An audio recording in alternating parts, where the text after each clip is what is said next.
Hey, welcome everybody. Garbage Rollers here, Tyler and Steven.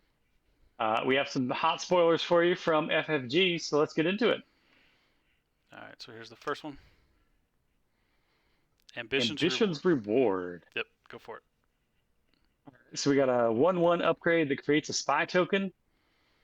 This seems like a pretty staple card. FFG has been costing, you know, creating spy tokens at one resource. So for a upgrade that gives you +1/+1 and gives you a spy token, two seems about the right rate. Question is, where can you get synergies off of an upgrade that you play, right? Yeah. Um, there's a couple cards out there that like bounce an upgrade to your hand. You could pop this again to drop another spy token. Mm-hmm. Uh, I don't know that you'd want to use it in Kylo, but any upgrade's always another option for him. What do you think, Steven? Yeah, does it meet your curve, the curve you always follow as far as cost? Yeah, yeah, I It's think pretty much the so. normal. A spy token for one seems like the rate. We'll have to get into the meta to see whether or not that holds up, Mm-hmm. right? Is really a competitive rate. Um, in in Twilight, right, they costed battle droids at one, Mm-hmm. those 1/1s, and that didn't turn out to be a rate. Yeah. Um, but getting a TIE fighter in space for one did. And that's more like, that's a better rate because it's in space, right? And Mm-hmm. space units usually have one less stats. Yeah. So the spy token being a grade 2, 0 power, 2 health, for one, like we're in an interesting zone where the math might work. And at least you get something out of it when you play it. So, like if you play an upgrade, usually you don't get the benefit right off the bat.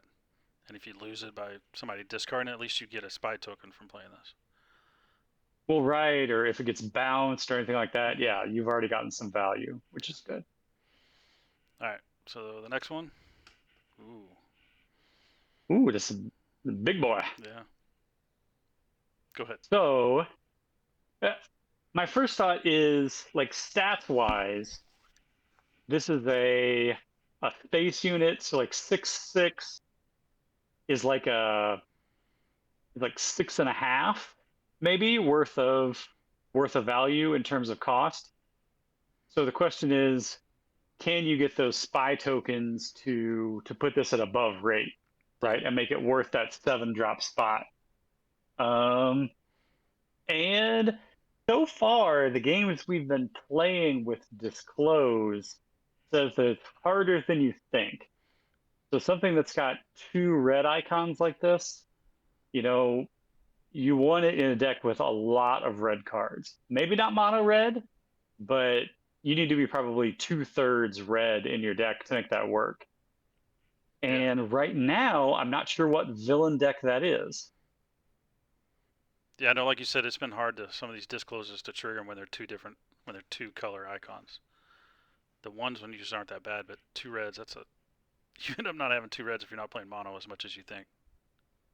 Yeah.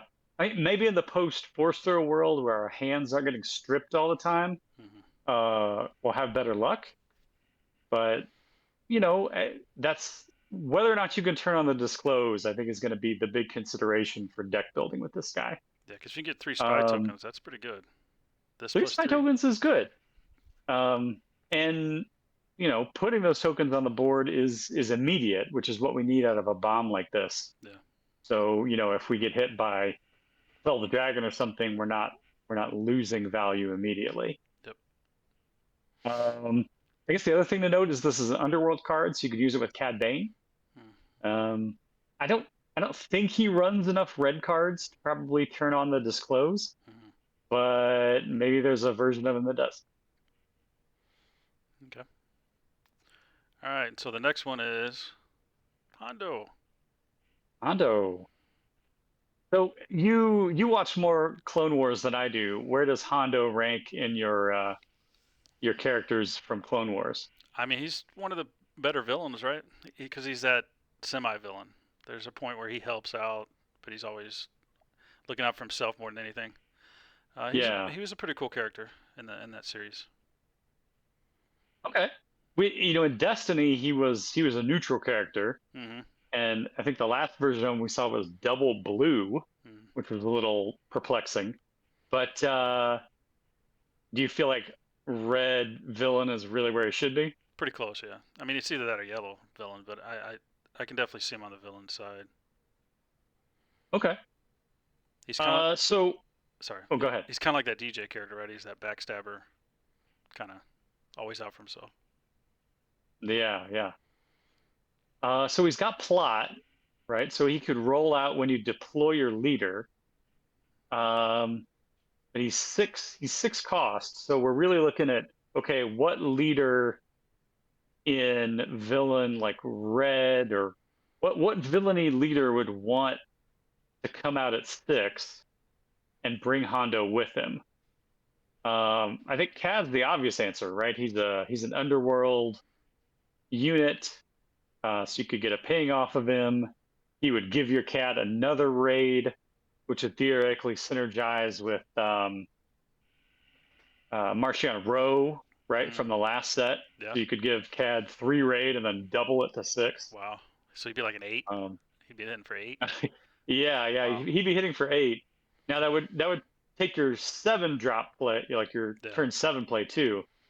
But I mean, maybe you could do something like um, now there are 2 of them, like Mm. maybe earlier in the game, get Yeah. out Martian and then into Hondo on the flip. Yeah. Could be good.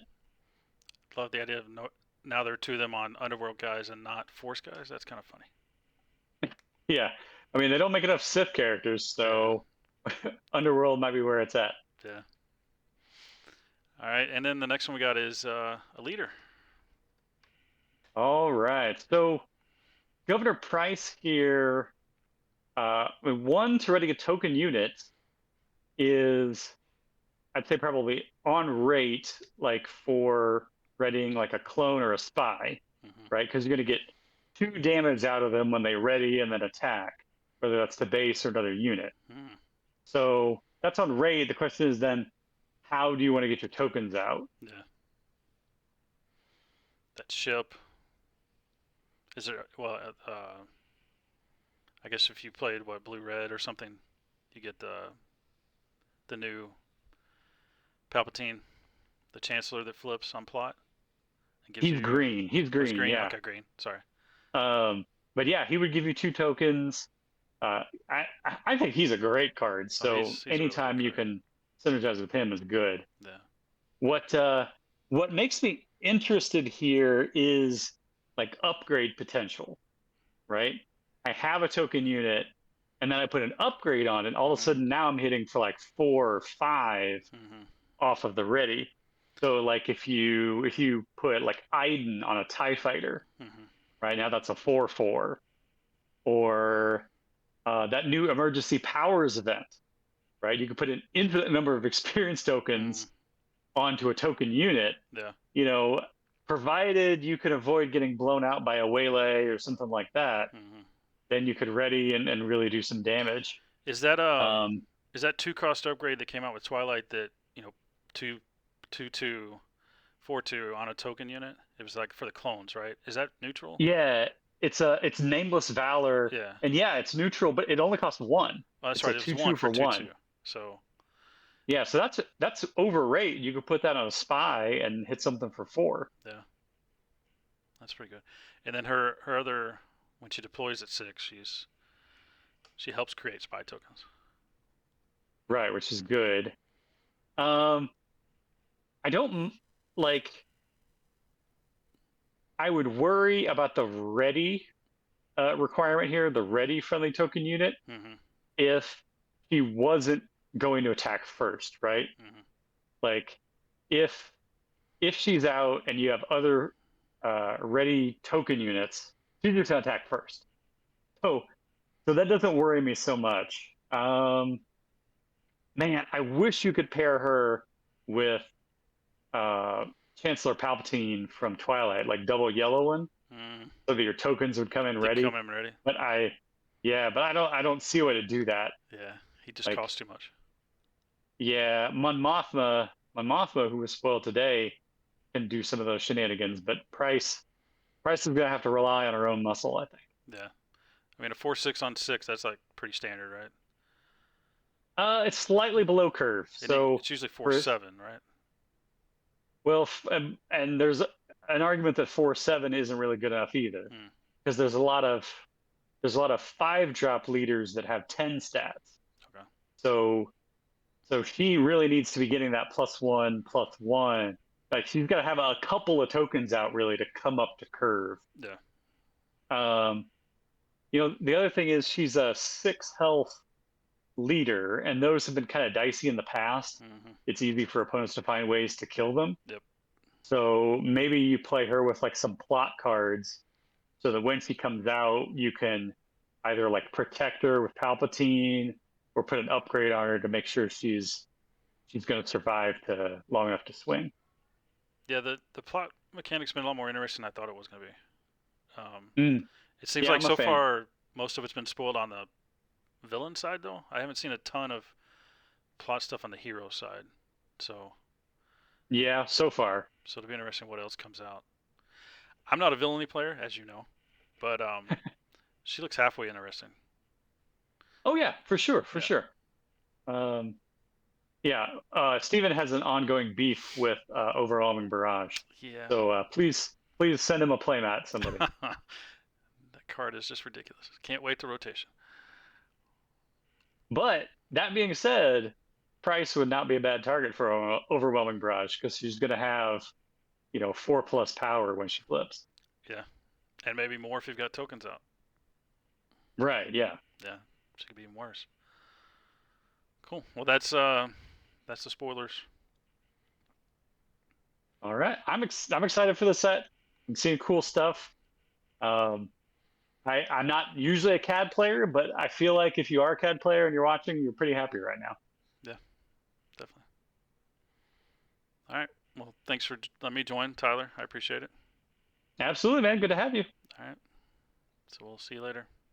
Take care, y'all. All right.